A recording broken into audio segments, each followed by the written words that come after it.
يا أيها الذين آمنوا عليكم أنفسكم لا يضركم من ضل إذا اهتديتم إلى الله مرجعكم جميعا فينبئكم بما كنتم تعملون.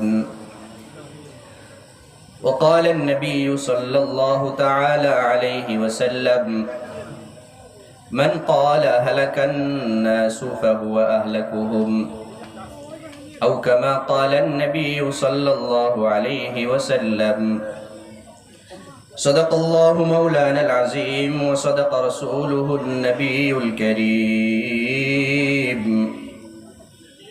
ونحن على ذلك لمن الشاهدين والشاكرين والذاكرين والحمد لله رب العالمين. الحمد لله. নগরকান্দা মুজাহিদ committee ও ছাগলদি গ্রামবাসীর উদ্যোগে আয়োজিত আজকের এই বিশাল মাহফিল, আল্লাহ রাব্বুল আলামিন আমাদেরকে এই দ্বীনি মাহফিলে আসার বসার তৌফিক দান করেছেন, এজন্য শুকরিয়া আদায় করি আলহামদুলিল্লাহ। কোনো ভূমিকা ছাড়া সরাসরি আলোচনায় ঢুকে যায়, যেহেতু সময় কম। মিশকাত শরীফের মধ্যে বাবু ওয়াফাতিন নবী সাল্লাল্লাহু আলাইহি ওয়াসাল্লাম নামে একটি অধ্যায় কায়েম করেছেন। বাইহাকি থেকে এখানে হাদিস রওয়ায়াত করা হয়েছে, আল্লাহ রাসূল সাল্লাল্লাহু আলাইহি ওয়াসাল্লামের ইন্তেকালের 3 দিন আগে হযরত জিবরিল আমিন আল্লাহ রাসূলের কাছে এসে বলেন: ইন্নাল্লাহা ক্বাদ আরসালানি ইলাইকা তাযীমান লাকা ওয়া তাশরীফান লাকা। আল্লাহ রাব্বুল আলামিন আমাকে আপনার নিকট পাঠিয়েছেন, ওয়া হুয়া ইয়াসআলু আনকা, আপনার নিকট একটা প্রশ্ন করতে। কিন্তু ওয়া হুয়া আ'লামু বিহি মিনকা, যে প্রশ্নটা আল্লাহ আপনার কাছে জিজ্ঞাসা করতে বলছে ওইটার জবাব আল্লাহ আপনার থেকে আরো বেশি ভালো জানে। এরপরেও আল্লাহ আপনার সম্মানে আমাকে পাঠিয়েছেন। কি প্রশ্ন? তখন জিবরিল আমিন বললেন: কাইফা তাজিদুকা। ওফাতের আগে আল্লাহর রাসূল যেহেতু প্রায় 14 দিন অসুস্থ ছিলেন, 3 দিন আগে জিবরিল আমিন এসে বলতেছেন কাইফা তাজিদুকা, আপনার এখন কেমন লাগতেছে? তখন আল্লাহর রাসূল জবাব দিয়েছেন: আজিদুনি ইয়া জিবরাইল মাগমুমান মাহমুমান মাকরুবান, আমি খুব অস্থির অবস্থায় আছি। এই জবাব দেওয়ার পরে জিবরিল আমিন চলে গেছেন। 3য় দিন আবার আসছেন, আয়েশা জিজ্ঞাসা করছেন কাইফা তাজিদুকা। আগের দিন যে প্রশ্ন করছিলেন উনি একই প্রশ্ন করছেন, আল্লাহর রাসূল জবাবও একই দিয়েছেন, আজিদুনি ইয়া জিবরাইল মাগমুমান মাহমুমান মাকরুবান।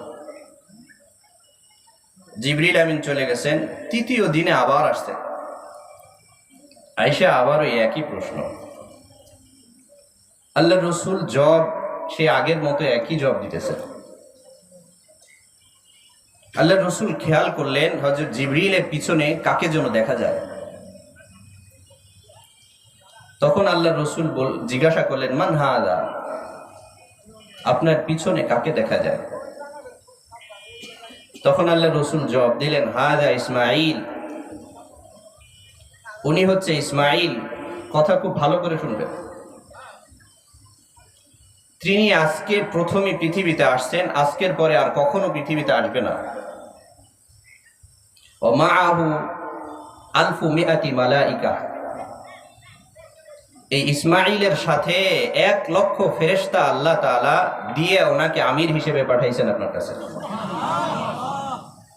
ওয়া মাআ কুল্লি আলফি মিআতিন আলফু মিআতি মালাইকা, এবং প্রত্যেক 1,00,000-এর সাথে প্রত্যেক জনের সাথে আরো 1,00,000 করে ফেরেশতা আল্লাহ পাঠাইছেন।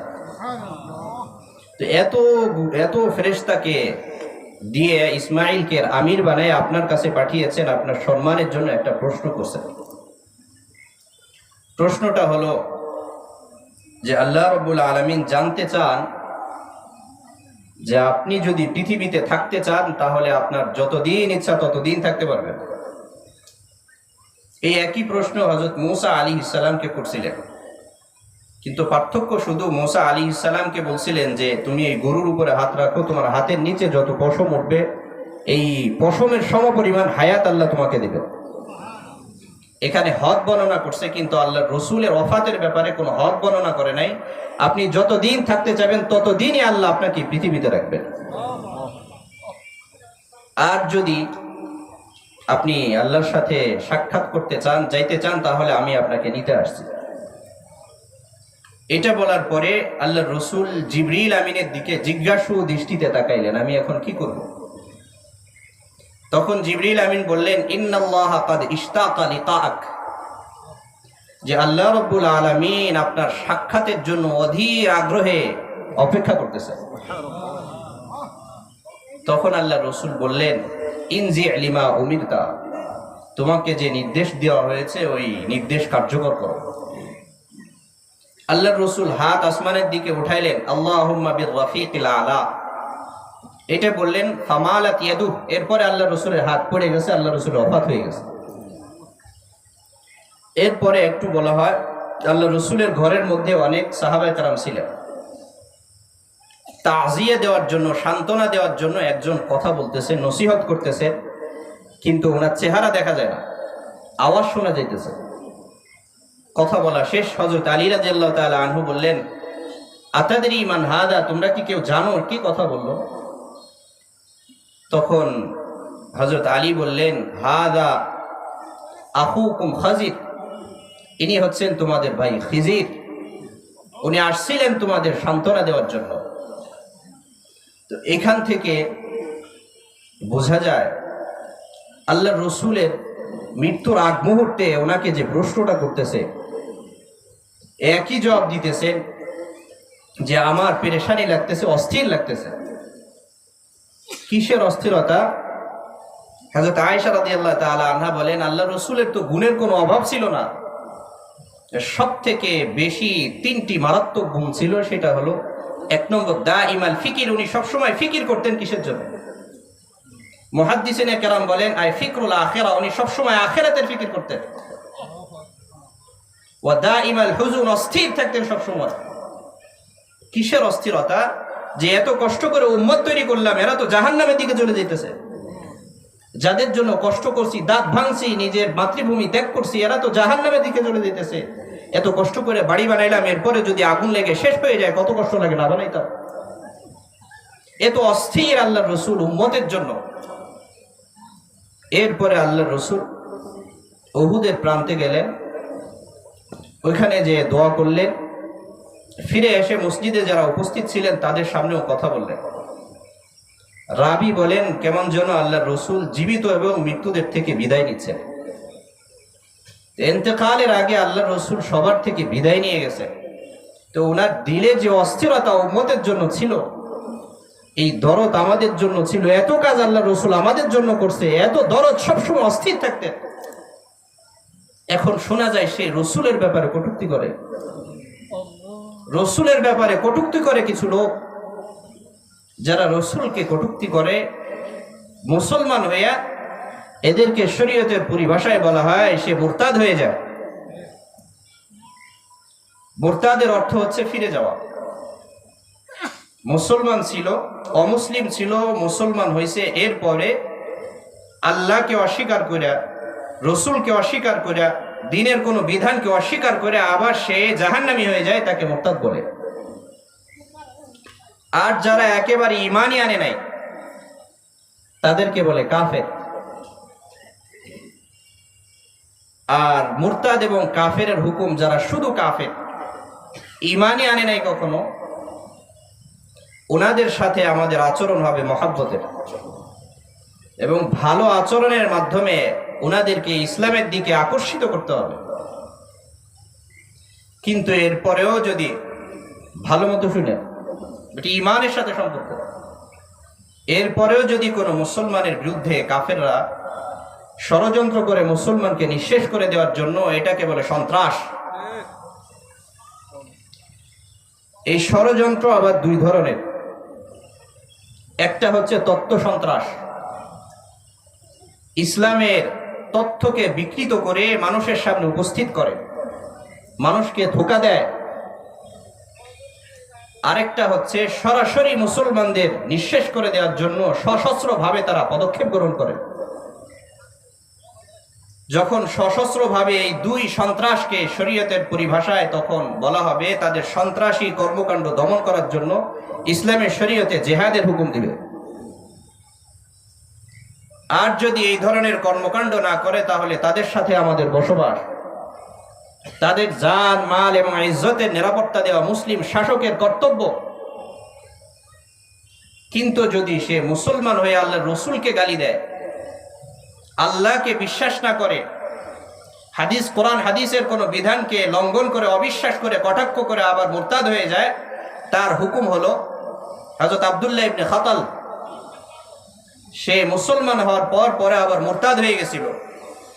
ফতে মক্কার পরে, মক্কা বিজয়ের পরে আল্লাহ রসুল বলছেন যে তোমরা যেখানে আব্দুল্লাহ ইবনে খাতালকে পাবা ফাকতুলুহু, সেখানে তাকে হত্যা করবা, তার কোনো ক্ষমা নেই। যদি কেউ মুরতাদ হয়ে যায় মুসলমান হওয়ার পরে আবার ধর্মকে ত্যাগ করে, তার ব্যাপারে সারা পৃথিবীর দু একজন আলেম ছাড়া ইমাম আহমদ ইবনে হাম্বল এবং ইমাম মালিক বলেন তাদেরকে কোনো তওবা করার সুযোগ দেওয়া হবে না। ইসলামী সরকার তাকে গ্রেফতার করে তার উপর মৃত্যুদণ্ড কায়েম করবে, তাকে কতল করা হবে।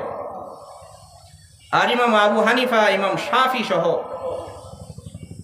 অনেক ওলামায়ে কেরাম বলেন তাদেরকে 3 দিন সুযোগ দেওয়া হবে তওবা করার। যদি ফিরে না আসে তাহলে তাদেরকে সরাসরি গ্রেফতার করে তাদেরকে কতল করতে হবে। কিন্তু যদি কেউ রসুলকে গালি দিয়ে মুরতাদ হয়, পৃথিবীর দু একজন সারা পৃথিবীর সমস্ত ওলামায়ে কেরাম বলেন তাদেরকে তওবা করার সুযোগ দেওয়া হবে না, সরাসরি তাদেরকে কতল করতে হবে। এর কারণ কি? আল্লামা ইবনে তাইমিয়া আস-সারিমুল মাসলুল আলা শাতিমির রাসূলের মধ্যে লেখে, যদি কেউ আল্লাহকে গালি দিয়ে মুরতাদ হয় তা আল্লাহর হক নষ্ট করছে। যদি আল্লাহর কাছে ক্ষমা চায়, আল্লাহ রহমান রহিম, আল্লাহ ওনাকে ক্ষমা করে দিতে পারেন। কিন্তু যদি কেউ রসুলকে গালি দেয়, এটা নবীর হক নষ্ট হয়, বান্দার হক নষ্ট হয়। যেহেতু রসুল জীবিত নেই, তাই ওনার থেকে ক্ষমা নেওয়ার সুযোগ নাই, তাই তাকে সরাসরি কতল করতে হবে। এটা হচ্ছে ইসলামী আইন। এই আইন কোন মুসলমান, কোন জনগণ হাতে নিতে পারবে না। ইসলামী সরকারের উপর ফরজ, যদি সেই সরকার নিজেকে মুসলমান দাবি করে। আর যদি কোনো মুসলমান তার ইমানি গায়রত থেকে ওই মুরতাদকে কতল করে ফেলায়, ইসলামী হুকুম হলো ওই ব্যক্তিকে সরকার কোনো অপবাদ দিতে পারবে না, কোনো ভৎসনা করতে পারবে না। সে তার ইমানি গায়রত থেকে তাকে হত্যা করছে। এজন্য আমরা আমাদের সরকারকে দাবি জানাবো যে আপনার উপর আল্লাহ ফরজ করছেন মুরতাদকে কতল করার জন্য। যে গত সপ্তাহে কয়েকদিন আগে ওসি মাসরুফ আল্লাহ রসুলের নামে কটাক্ষ করছে, আমরা দাবি জানাই তাকে অতি সত্বর গ্রেফতার করে তার উপর মৃত্যুদণ্ড কায়েম করা হোক। এটা আমাদের ইমানের দাবি।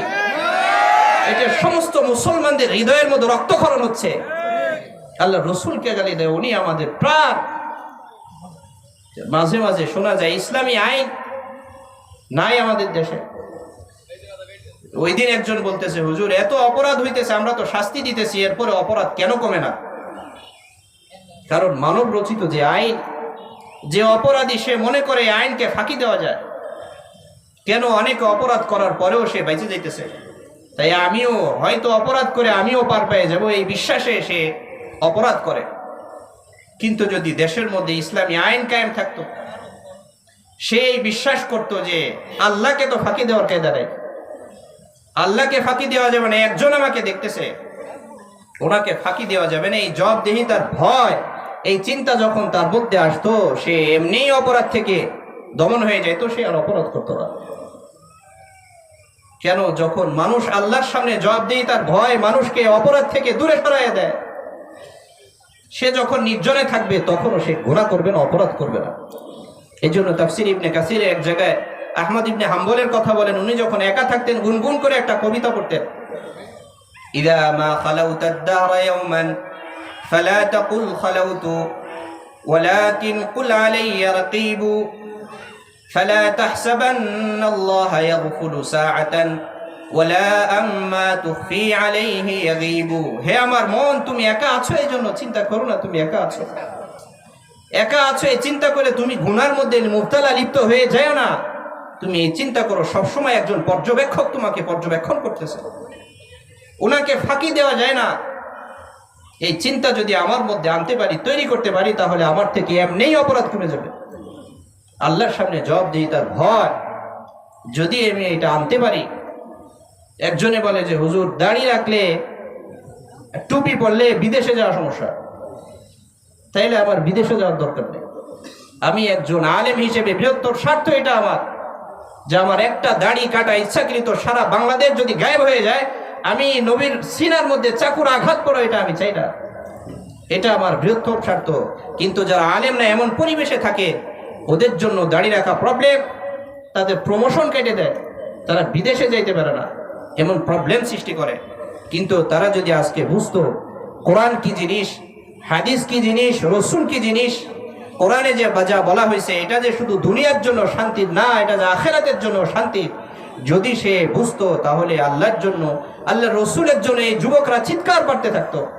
কিন্তু আমরা মুরব্বীরা এই যুবকদের দিন শিখাই নাই, কোরআন শিখাই নাই, হাদিস শিখাই নাই, আল্লাহ শিখাই নাই, আল্লাহর রসুল শিখাই নাই, কবরের আযাব শিখাই নাই, হাসরের বিচার শিখাই নাই। মাদ্রাসায় পড়াইতে দিলে দ্বন্দ্ব লাগতো।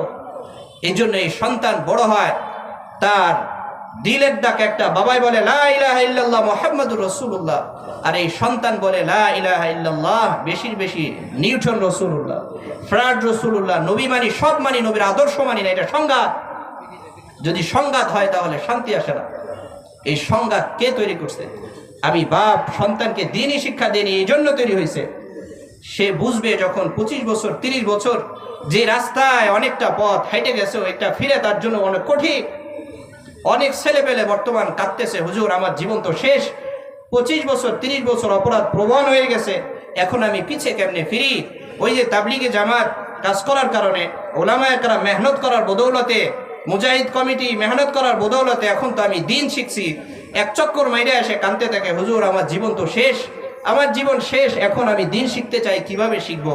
আমার বাপমাই তো আমাকে পছন্দ করে না, কারণ সে চিন্তা করছে আমি বিরাট বড় লন্ডেড হব, বিরাট বড় মন্ত্রী হবে, ইঞ্জিনিয়ার হব।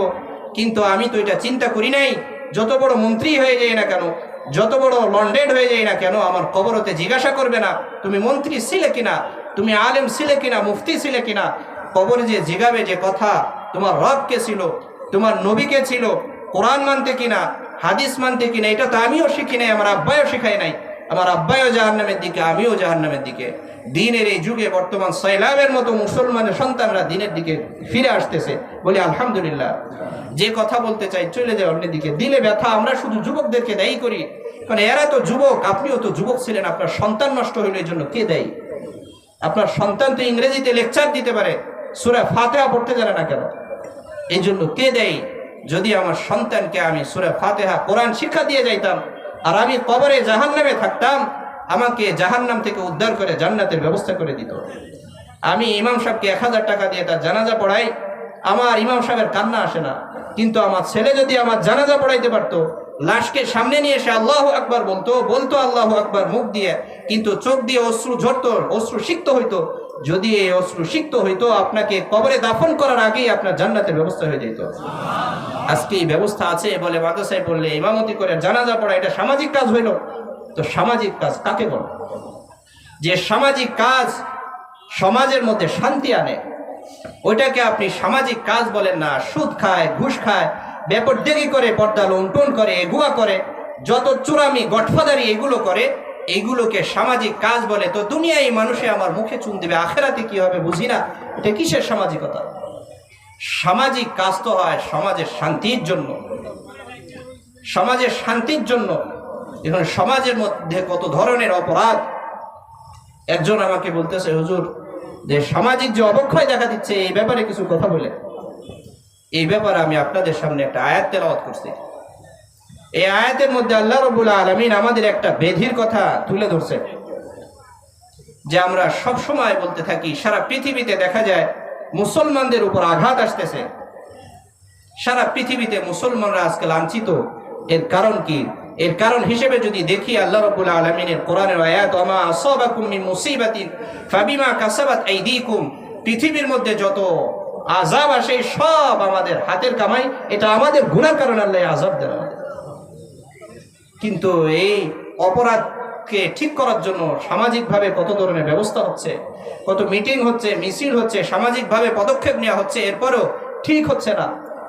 এর কারণ হলো আল্লাহ রাব্বুল আলামিন এই আয়াতের মধ্যে বলেন, ইয়া আইয়ুহাল্লাযীনা আমানু আলাইকুম আনফুসাকুম লা ইয়াদুররুকুম মান দাল্লা ইযা ইহতাদাইতুম, হে মুসলমানেরা, তোমাদের নিজেদের দায়িত্ব, তোমাদের নিজেদের, যদি তোমরা নিজেরা ঠিক হয়ে যাও, সারা পৃথিবীর মানুষ যদি অপরাধের মধ্যে ডুবেও থাকে, তাদের অপরাধ তোমাদের কোনো ক্ষতি করতে পারবে না। আলাইকুম আনফুসাকুম, তোমাদের নিজেদের সংশোধনের দায়িত্ব তোমাদের। যদি তোমরা নিজেরা ঠিক হয়ে যাও, সারা পৃথিবীর সবাই যদি গুমরাহ হয়ে যায়, তোমাদের কোনো ক্ষতি করতে পারবে না। কিন্তু আমরা এখন চাই যে অমুকে ঠিক হোক, সংস্করণের পতাকাটা যেন আমার থেকে শুরু হোক। আমি চাই অমুকে ঠিক করা দরকার, অমুকের সন্তান নষ্ট হয়ে গেছে, সমাজ নষ্ট হয়ে যাইতেছে, পরিবেশ নষ্ট হয়ে যাইতেছে, এটাকে ঠিক করা দরকার, যেন সংস্করণটা অন্যের থেকে হোক। কিন্তু আল্লাহ আয়াতের মধ্যে বললেন, না, সংস্করণটা নিজের থেকে হওয়া উচিত। যখন আমি চিন্তা করব আমার মধ্যে কত ধরনের অপরাধ আছে, আমি নিজে কোরআন মানি কিনা, নিজে হাদিস মানি কিনা, নিজে আল্লাহ এবং আল্লাহ রসুলের পথে আছি কিনা, যদি আমি নিজে ঠিক হয়ে যাই, আমি যদি নিজে রোগী হই, তাহলে অন্যের রোগ দেখার সময় তো আমার নেই। মুফতি তকি উসমানী বলেন যে আমার এক সহধর্মিনী, উনি অসুস্থ, ওনার পেটে ব্যথা, হসপিটালে নিয়ে গেছি। উনি লিফট থেকে দেখছে আরেকটা মহিলা শরীর হাত পা পুড়ে গেছে। তো উনি বলতেছে ওনার তো আর পেটে ব্যথা না, তার হাত পুড়ে গেছে, পা পুড়ে গেছে, পেটে তো আর ব্যথা না। তো এই মহিলা বুঝাইতে চাইতেছেন, আমার যে ব্যথা, এটা সব থেকে পৃথিবীর মধ্যে সব থেকে কষ্ট আমার হইতেছে। আর একজনের যে হাত পা পুড়ে গেছে, তার কষ্ট তার কাছে কিছুই মনে হইতেছে না। তো প্রত্যেকটা মানুষ যদি এইভাবে নিজের চিন্তা করতো যে আমি অপরাধী, আমার কত অপরাধ, তা আমি যদি আগে ঠিক হয়ে যাই, এই চিন্তা যদি সবাই করতো। হযরত জুন্নুন মিসরি অনেক বড় একজন বুজুর্গ ছিলেন, ওনার দেশে একবার দুর্ভিক্ষ দেখা দিছে। এলাকার লোকেরা ওনাকে এসে বলছে, হযরত, বৃষ্টি বন্ধ হয়ে গেছে, অনাবৃষ্টির কারণে মানুষ সহ সমস্ত পশুরাও কষ্টে তারা কাতরাইতেছে, আপনি একটু দোয়া করেন যেন আল্লাহ বৃষ্টির ব্যবস্থা করে দেন। তো জুন্নুন মিসরি বললেন যে, ভাই, আল্লাহ তো বলছেন, ওমা আসাবাকুম মিন মুসিবাতিন ফাবিমা কাসাবাত আইদিন নাস, পৃথিবীর মধ্যে যত ধরনের আযাব আসে সবগুলো আমাদের গুনার কারণে আসে। তো এই যে অনাবৃষ্টি দেখা দিচ্ছে, এটা হয়তো কারো গুনার কারণে। এখন দেখতে হবে আমাদের সমাজের মধ্যে সব থেকে বেশি অপরাধী কে। বাস্তবিক পক্ষে আমার কাছে মনে হয় আমি সব থেকে বড় অপরাধী, আমি সব থেকে বড় গুনাহগার। এই জন্য এক কাজ করো, আল্লাহর কাছে দোয়া করি আল্লাহ যেন বৃষ্টির ব্যবস্থা করে দেন, আর আমি নিজে এই এলাকা ত্যাগ করে চলে যেতেছি। এই ছিল ওনার অবস্থা। আল্লাহওয়ালা যারা হন, ওনাদের দিলের অবস্থা এমন, ওনারা সবসময় নিজেরটা দেখেন, অন্যের অপরাধকে ওনারা দেখেন না।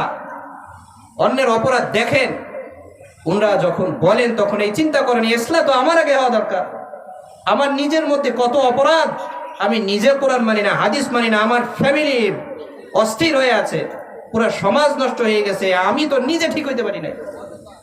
এই চিন্তা ওনার মধ্যে হযরত আশরাফ আলী থানভী উনিও বলেন, যখন আমি বয়ানের মধ্যে বসি, আমার মনে হয় যে যারা বসে আছে এদের সবার থেকে আমি নিকৃষ্ট।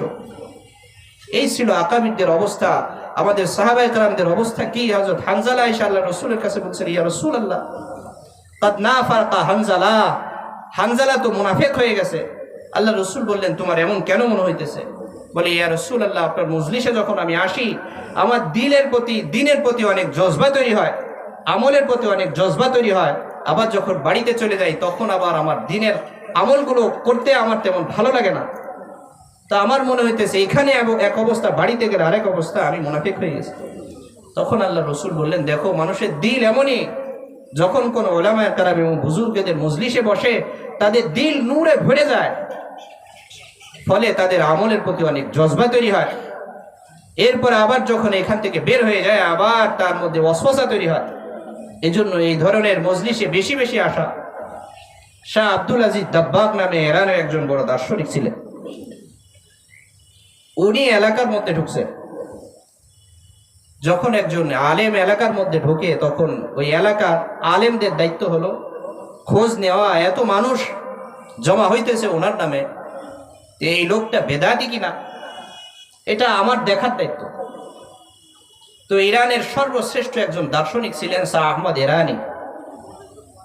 উনি চিন্তা করলেন কোথা থেকে একজন মানুষ আমার এলাকার মধ্যে আসছে, হাজার হাজার মানুষ ওনার হাতে যায় বায়াত হইতেছে, এই লোকটা বেদাতি কিনা এটা তো আমার দেখা দরকার। কারণ যারা বেদাতি হয় এরা রং ঢং বেশি করে, তা মানুষকে জজবাই নিয়ে আসে। মাগনা যদি জান্নাতে যাওয়া যায় তাহলে তো শরীয়তের বিধান এত কষ্ট করে মারার দরকার নাই। তো উনি 4 মাস পর্যন্ত শাহ আব্দুল আজিজ দাব্বাগকে পরীক্ষা করলেন। পরীক্ষা করার পর উনি বলেন যে আমি ওনাকে 4 মাস পরীক্ষা করার পর যেটা পাইছি, আমি যে ইরানের এত বড় দার্শনিক, আমি দেখলাম আমি তো ওনার পায়ের ধুলার সমান হইতে পারি নাই। কারণ ওনাকে যে পরীক্ষাগুলো করছি এর মধ্যে আমি দেখছি যে উনি কোরআন শরীফ পড়তে জানে না, কোরআন পড়তে জানে না, এত বড় বুজুর্গ, কিন্তু কার যেন সোহবত পাইছে যার ফলে যুগের সর্বশ্রেষ্ঠ ওলি হয়ে গেছে, তো কোরআন পড়তে জানে না। তো ওনাকে আমি 2টা প্রশ্ন করছি যে হযরত আমি তো কোরআনের সূরা আমার মুখস্থ আছে, আপনাকে একটু শোনাই, আপনি শোনেন।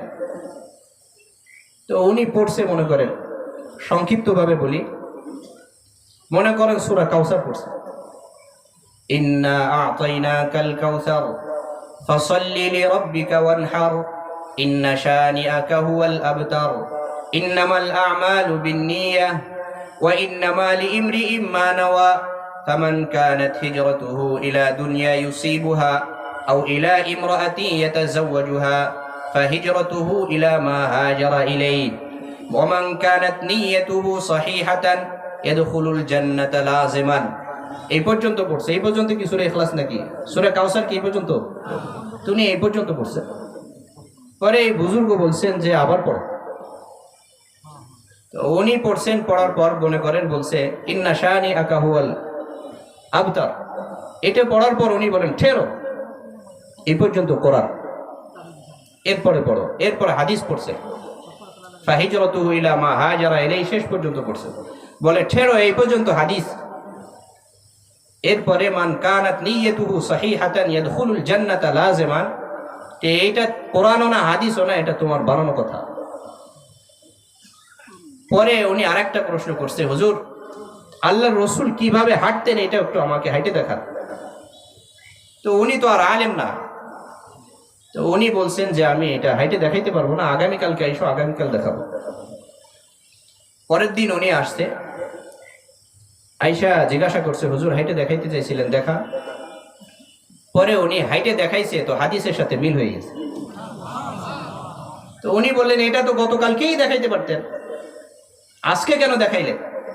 পরে বলে শোনো, তুমি তো আলেম, আমি তো আলেম না। আল্লাহর রাসূল কিভাবে হাঁটতেন এটা তো আলেমে জানে, হাদিসের মধ্যে আছে, শামাইলে তিরমিজির মধ্যে আল্লাহর রাসূলের খেলকত বর্ণনা করা হয়েছে। আল্লাহর রাসূলের দৈহিক অবয়ব কেমন ছিল, উনি কিভাবে হাঁটতেন, উনি কিভাবে খাইতেন, ওনার হাত কেমন ছিল, মাথা কেমন ছিল, এই সব শামাইলে তিরমিজির মধ্যে বর্ণনা করা হয়েছে। যদি শামাইলে তিরমিজি কেউ পড়ে, বাংলাও আছে, আশা করা যায় আল্লাহর রাসূল স্বপ্নের মধ্যে তাকে দিদার দিবেন। তো উনি বলেন যে আমি তো আলেম না, এই হাদিসও জানি না। কান্নামা ইয়ানহাত্তু মিন সাবাবিন, আল্লাহর রাসূল হাঁটতেন যখন মানুষ উপর থেকে নামে, মাথা যেমন নিচের দিকে থাকে, উপর থেকে নিচের দিকে নামতেন, ভারী কদমে পা ফেলাইতেন, মনে হইতো যে উপর থেকে নিচে নামতেছেন, এইভাবে হাঁটতেন বিনয়ের সাথে। তো উনি হাইটে দেখাইছে, হাদিসের সাথে মিল হয়ে গেছে। পরে বললেন যে গতকালকে কেন দেখাইলেন না? বলেন দেখো আমি তো আলেম না, গতকালকে যখন তুমি আমাকে জিজ্ঞাসা করছো তখন আমি রাতের বেলা নামাজ পড়ছি, এরপরে আল্লাহর কাছে দোয়া করছি, আল্লাহর রাসূলের উপরে দুরূদ পড়ছি, ফলে আল্লাহর রাসূল স্বপ্নের মধ্যে আইসে আমাকে হাইটে দেখাই দিয়েছে, ফলে আমি তোমাকে দেখাই দিলাম এইভাবে আল্লাহর রাসূল হাঁটতেন। তো উনি বললেন যে তাইলে আমি যে কোরআন তেলাওয়াত করলাম আপনি কিভাবে বুঝলেন এটা কোরআন, এটা হাদিস? তো বললেন যে দেখো তুমি যখন কোরআন পড়ো তো তোমার জবান দিয়ে নূর বের হইতে থাকে, তখন আমি বুঝি এটা কোরআন। এরপরে যখন হাদিস পড়ো তখনও দেখি বুঝি যে তোমার জবান দিয়ে নূর বের হইতেছে, তখন বুঝি এটা হাদিস। আর যখন তোমার নিজের কথা বলো নূর বের হয় না, তখন বুঝি এটা তোমার কথা না, হাদিসও না। হাদিসও না, কোরআনও না, এটা তোমার বানানোর কথা। তো বুঝলাম নূর বের হয়, তো কোরআন পড়লে নূর বের হয় বুঝলাম, হাদিস পড়লে নূর বের হয় বুঝলাম, পার্থক্য কেমনে করেন? উনি বলেন দেখো, যখন কোরআন পড়ো তখন যে নূরটা বের হয় এটা সূর্যের আলোর মতো। এরপরে যখন হাদিস পড়ো যে নূরটা বের হয় এটা চন্দ্রের আলোর মতো। তখন আমি বুঝি এটা কোরআন, এটা হাদিস, এটা বুঝি। এরপরে উনি এই হুজুরকে পায়ে পড়ে গেছে যে হুজুর আমার ভুল হয়ে গেছে, কি কেন 4 মাস পর্যন্ত তাকে পরীক্ষা করতে গেলাম?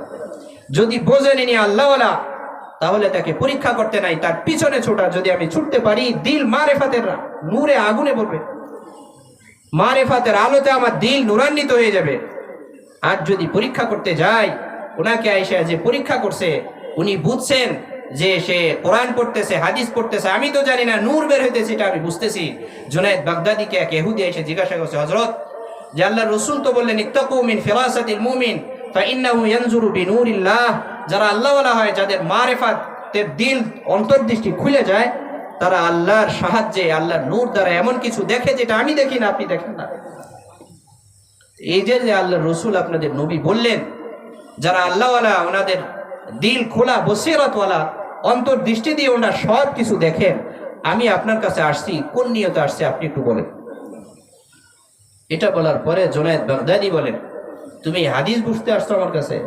বলছে হ্যাঁ, হাদিস বুঝতে আসছি। পরে বলো লা ইলাহা ইল্লাল্লাহু মুহাম্মাদুর রাসূলুল্লাহ। এটা বলার সাথে সাথে ইহুদি বলে লা ইলাহা ইল্লাল্লাহু মুহাম্মাদুর রাসূলুল্লাহ। এটা বলার পরেই বলছে হুজুর এখন বুঝান, হাদিস বুঝান। তা হাদিস এখনো বোঝো নাই? বলে না, বুঝি নাই। তাই তুমি যখন আমাকে পরীক্ষা করার জন্য আসছো যে হাদিসের অর্থটা কি, যারা আল্লাহওয়ালা হয় ওনারা সব কিছু দেখে, আমরা যা দেখি না। তো তুমি যেই আমার সামনে আসছো তখন আমি দেখে বুঝছি যে তুমি আমাকে পরীক্ষা করার জন্য আসো নাই, তুমি ঈমান গ্রহণ করার জন্য আসছো। তাই তোমাকে দেখে যেই বলছি পড়ো লা ইলাহা ইল্লাল্লাহ মুহাম্মাদুর রাসূলুল্লাহ, ফলে আমার কথা ক্রিয়া হইয়া তোমার দিলের মধ্যে ঈমানের গাছ জ্বালাই গেছে। কালিমাতিন তাইয়্যিবাতিন কাশাজারাতিন তাইয়্যিবাতিন আসলুহা সাবিতু ওয়া ফারউহা ফিস সামা। ভালো কথা, ভালো কাজ এমন জিনিস যেটা আল্লাহ রাব্বুল আলামিনের কোনো বান্দার জবান থেকে বের হয় আর কোনো মানুষের দিলের মধ্যে ঢোকে, তো তার দিলের থেকে যত পচা গন্ধ, দুর্গন্ধ, কুফরি আছে সব বের হয়ে ঈমানের গাছ তার দিলের মধ্যে উঠে যায়। এই জন্য আমাদের এখানে একজন আল্লাহওয়ালা আসতেছেন, সারা পৃথিবী, সারা বাংলাদেশের মধ্যে প্রসিদ্ধ একজন বুজুর্গ নায়েবে আমির শায়েখে চরমনাই, আমরা সবাই চিনি। উনি আসতেছেন, ওনার কথা আমরা মনোযোগ সহকারে শুনবো। যারা আল্লাহওয়ালা হয় ওনাদের কথা মনোযোগ সহকারে যদি আমি শুনতে পারি তাহলে আমার দিল নূরে ভরবে। আর যদি ভালো মতো না শুনি, কলস যদি বন্ধ থাকে তাহলে পানি বের হয়ে আশপাশে কাদা করে কলস ভরতে পারে না। আমরা দিল ঠিক করে বসবো যেন আমরা আমাদের এখানে আসতেছেন মেহমান, আমরা যেন ওনার কদর করতে পারি। যে এই জন্য যে আল্লাহ রসুল সাল্লাল্লাহু আলাইহি ওয়াসাল্লামের যে হাদিস আপনাদের তেলাওয়াত করে শোনাইছি, যে সমাজের মধ্যে আমরা সব সময় বলতে থাকি যে পুরো সমাজ ধ্বংস হয়ে গেছে। আল্লাহ রসুল বলেন মান ক্বালা হালাকান নাসু ফাহুয়া আহলাকুহুম, যে ব্যক্তি নিজের খবর না নিয়ে শুধু বলে যে পুরো সমাজ নষ্ট হয়ে গেছে অথচ নিজের ফিকির করে না, আল্লাহ রসুল বলেন এই ব্যক্তি সব থেকে বেশি গোমরাহ, সব থেকে বেশি ধ্বংসী ব্যক্তি। এই জন্য আগে নিজের ফিকির। আলাইকুম আনফুসাকুম লা ইয়াদুররুকুম মান দাল্লা ইযা ইহতাদাইতুম, যদি আমি নিজেকে ঠিক করতে পারি অন্যের গোমরাহি আমার কোনো ক্ষতি করতে পারবে না। এই জন্য সবসময় নিজের ফিকির করা, দৈনিক যেমন ব্যবসার হিসাব করি তাই আমার দৈনিক আমার ইমানের খোঁজ নেওয়া দরকার যে কোরআন এবং হাদিসের যে বিধানগুলো 5টি পরিভাষার মধ্যে সীমাবদ্ধ। 1 নম্বর হচ্ছে ইমানিয়াত, যে আমার দৈনন্দিন চলাফেরার মধ্যে আমার ইমান ঠিক আছে কিনা। 2 নম্বর হচ্ছে ইবাদত, নামাজ রোজা এগুলো আমার ঠিক মতো হইতেছে কিনা। 3 নম্বর হচ্ছে মুআমালাত, লেনদেন, হালাল হারাম আমি কিভাবে উপার্জন করি। এরপরে মুআশারাত, সামাজিক, সমাজে যখন চলি আমাদের চলাফেরা মানুষের সাথে কেমন হয়, কোরআন এবং হাদিস অনুযায়ী হয় নাকি আমি সমাজে যে রীতি আছে এটাকে অনুসরণ করে চলি। 5 নম্বর হলো আখলাকিয়াত, আমার চরিত্রের কি অবস্থা। আমি নিজে অপরাধ করি, মানুষের গীবত করতে থাকি, মানুষের কুটনামি করি, অমুকের সন্তান ধ্বংস হয়ে গেছে, অমুক নষ্ট হয়ে গেছে, কিন্তু আমার কোনো ফিকির নাই। এই জন্য আল্লাহ রসুল সাল্লাল্লাহু আলাইহি ওয়াসাল্লাম বলছেন, আল্লাহ রাব্বুল আলামিনও বলছেন যে সবসময় নিজের ফিকির করা, যে আমার মধ্যে কতটুকু পরিবর্তন আসছে। যদি আমি নিজেকে পরিবর্তন করতে পারি, তাহলে সমাজের মানুষ যদি অপরাধ করেও তাদের অপরাধ আমার কোনো ক্ষতি করতে পারবে না। এটাই আল্লাহ রাব্বুল আলামিন বলেন, আলাইকুম আনফুসাকুম লা ইয়াদুররুকুম মান দাল্লা ইযা তাদাইতুম। যদি তুমি নিজে ঠিক হয়ে যাও আর সমাজের মানুষের গুমরাহি তোমার কোনো ক্ষতি করতে পারবে না। আল্লাহ রাব্বুল আলামিন যা কিছু বললাম আমাকে আমলের তৌফিক দান করেন, আপনাদেরকেও আমলের তৌফিক দান করেন। আমিন ওয়া আখিরু দাওয়ানা আলহামদুলিল্লাহি রাব্বিল আলামিন। আসসালামু আলাইকুম ওয়া রাহমাতুল্লাহি ওয়া বারাকাতুহু। আলহামদুলিল্লাহ, আমরা এতক্ষণ পর্যন্ত মুফতি শহীদুল্লাহ সাহেবের জবান থেকে গুরুত্বপূর্ণ ইসলাহি বয়ান শুনলাম। আল্লাহ আমাদের আমল করার তৌফিক দান করেন। আমিন। এখন আমাদের সামনে গুরুত্বপূর্ণ বয়ান পেশ